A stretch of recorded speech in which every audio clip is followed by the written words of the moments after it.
Hey everyone, welcome to our Understanding Jiu-Jitsu series. In this series, we're going to be discussing how we think and talk about the game of Jiu-Jitsu. Jiu-Jitsu can be defined in many different ways, as a sport, martial art, but we look at it as a problem-solving game, where the end goal of the game is always the submission, starting from the standing scenario. In the standing scenario, we have three possible actions we want to keep an eye out for.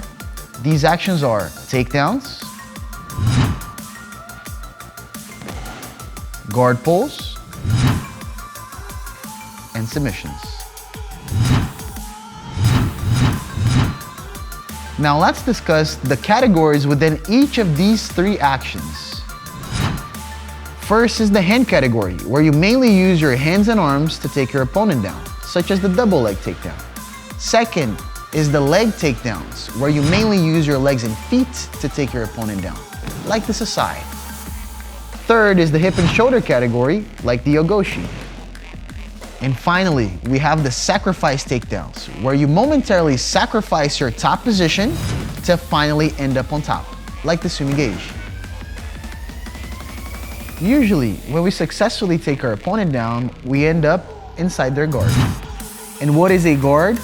A guard is when your opponent utilizes their whole body, mainly their legs, to prevent you from passing to a more dominant position.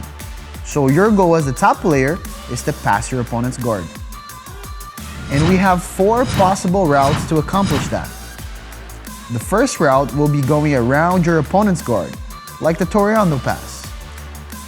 The second route can be through your opponent's guard, like the knee slice. The third possible route can be going under your opponent's legs, like the single underpass. And the fourth route can be over your opponent, like the cartwheel pass. Passing your opponent's guard can be one of the toughest parts of Jiu-Jitsu, so you may have to use a combination of all of these routes in order to get to the next phase, which is the control phase. There are 5 basic controls in Jiu-Jitsu at your disposal. We have the side control, the knee on belly, the mount, the north-south, and the 5th basic control, the back control. And depending on your opponent's reactions, you may find yourself having to transition between all of these controls. As the top player in the control situation, your goal is to control your opponent. And you have 3 possible actions you can perform from any control. You can keep the control, you can submit your opponent, or you can transition between controls. Once you've gained control over your opponent, you have a higher chance of success to reach the end goal of Jiu-Jitsu, the submission. So if you are in one of the 5 basic controls of Jiu-Jitsu, your goal is to always look for the submission. And those submissions will always come from 2 different categories, joint locks or strangleholds, which we will discuss in a future video. And now we're going to talk a little bit more about the guard position. So we already defined what a guard is, which is the utilization of your legs against your opponent. And now we're going to talk about 3 different ranges of guard. Close range guards are guards where you mainly use your inner thighs to control your opponent, like the close guard. Mid-range guards are guards where you mainly use your shins to control your opponent, like the butterfly guard.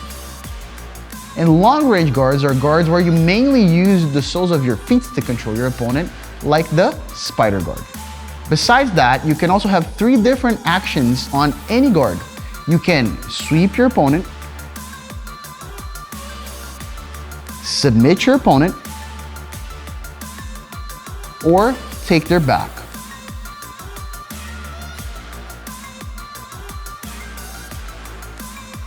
And just like any guard, it is both an offensive and defensive measure. And just a side note, not always things go as planned. So sometimes it may be that you're planning to successfully take your opponent down, but instead you get taken down. Still, you'll be able to perform actions from there Alternatively, it may be that you are successful in taking your opponent down and you're expecting to pass their guard, but you are already in a control. So then you would just continue your set of actions from there. You don't need to necessarily go through A, B, C, D, as in taking your opponent down, passing their guard, controlling, and then submitting. It may be that you find yourself already in a control and you skipped B. Or it may be that you started being controlled, then you have to escape and make your way back to standing. So just be ready to problem solve. I hope this has helped you in understanding Jiu-Jitsu. Again, your end goal in Jiu-Jitsu is always the submission. So wherever you are, look for it.